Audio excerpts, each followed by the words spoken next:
नमस्कार, मेरा नाम नीरज शर्मा है। आप देख रहे हैं नया टाइम्स में। हमारे साथ एनडीए के प्रत्याशी राजेश वर्मा है। कल नामांकन करवा रहे हैं, इसको लेकर के हम खास बातचीत करेंगे। क्या कहना चाहेंगे? आज तेजस्वी यादव आए हैं, बड़े आरोप लगा रहे हैं, क्या कुछ कहना चाहेंगे? बड़े भाई की भूमिका में छोटे भाई पर आरोप लगा सकते हैं, उनका फर्ज है, अधिकार है। और मुझे लगता है कि आरोप में यदि कोई ऐसा दम रहता तो उस पर जवाब देता, लेकिन ये राजनीतिक मुद्दे हैं, वो उनके पास राजनीतिक अनुभव मुझसे ज्यादा है।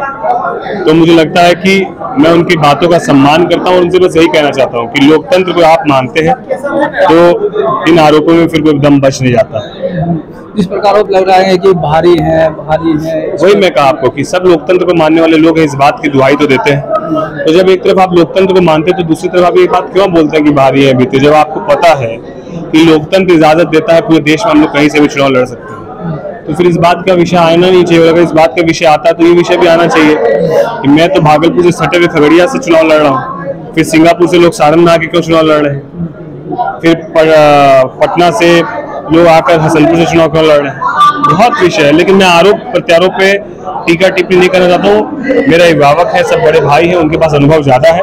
तो यही कहना चाहता हूँ कि सबको साथ लेकर विकास की बात हम लोग करें, हम लोग मुद्दों की बात करें और हम लोग खगड़िया को बेहतर कैसे बनाएंगे इस विजन पर बात करने की जरूरत है। खगड़िया के लोगों का कहना है कि हवा हवाई प्रत्याशी हैं, लोगों के बीच में नहीं जा रहे हैं, इस पर आपको क्या कहना? मैं तो जिस दिन से आया हूँ उस दिन से लगातार लोगों के बीच में हूँ और आशीर्वाद पा रहा हूँ।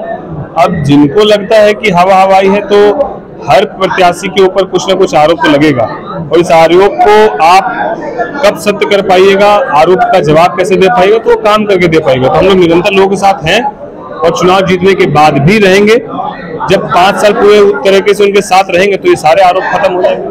आपने ग्राउंड लेवल पर काफी घूमे फिरे हैं, तो आप ग्राउंड पे क्या देखे कि लोगों की मूलभूत समस्या यहाँ पर क्या है?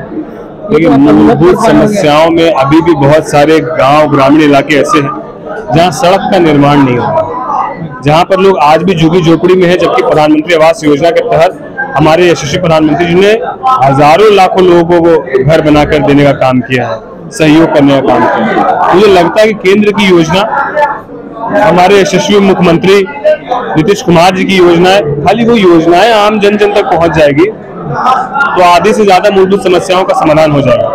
और इसके अलावा जो शिक्षा स्वास्थ्य को बेहतर बनाने की दिशा पर काम करने की जरूरत है, तो मुझे लगता है केंद्र सरकार का उसमें पूरा सहयोग मिलेगा और हम लोग बेहतर खगड़िया का निर्माण करेंगे। उद्योग की यहाँ संभावनाएं बहुत ज्यादा है, तो यहाँ रोजगार के भी अवसर बहुत हो सकते हैं। इस सब पर हम लोग काम करेंगे। अगर आप जीत कर आते हैं तो पहला प्रावधान आपका क्या रहेगा? किस विजन? पहली प्राथमिकताओं में मूलभूत समस्या का समाधान, शिक्षा, स्वास्थ्य और रोजगार। एक और बात कहना है, जिस प्रकार राम मंदिर का निर्माण हुआ उसी तरह हमारे एक स्थल है कत्यानी मंदिर, उस पर आपका क्या कहना है? अरे माँ का साक्षात माँ का आशीर्वाद है।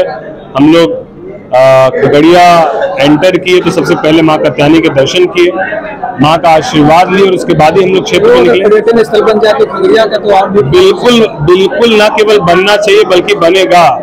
और जब प्रदेश स्तर पर, देश स्तर पर पहचान होगी तो आप ये बात समझिए कि आसपास का जो इलाका वो कितना विकसित होगा और इलाका विकसित होगा तो रोजगार के कितने अवसर उत्पन्न होंगे। तमाम चीजें सोचने की जरूरत है। मुझे लगता है जो सनातन संस्कृति को मानने वाले लोग हैं वो इस भावना को बेहतर समझते हैं। एक और बात है कि ये कोसी क्षेत्र है और हर साल बाढ़ के समय में जो है बड़ी जगह जो है बाढ़ में विलुप्त हो जाता है। इस पर आप कैसे काम करेंगे? क्या ये बिल्कुल एक चैलेंजिंग विषय है और ठीक इसी तरीके का विषय जो है वो भागलपुर में जब मैं बतौर डिप्टी मेयर था तो जितने भी घाट किनारे के क्षेत्र थे वहाँ पर हर साल लोग प्रभावित हो जाते हैं। बिल्कुल मुझे लगता है कि इस विषय पर बांध के निर्माण से लेकर किस तरीके से हम लोग केवल उसको टेम्पोररी सॉल्यूशन या स्थायी समाधान हम लोग क्या निकाल सकते हैं, इसके लिए केंद्र सरकार की मदद और राज्य सरकार के समन्वय को स्थापित करके एक मजबूत समाधान निकाला जा सकता है, जिस पर हम लोग पहल करेंगे। चलिए, हमारे साथ बने रहने के लिए धन्यवाद।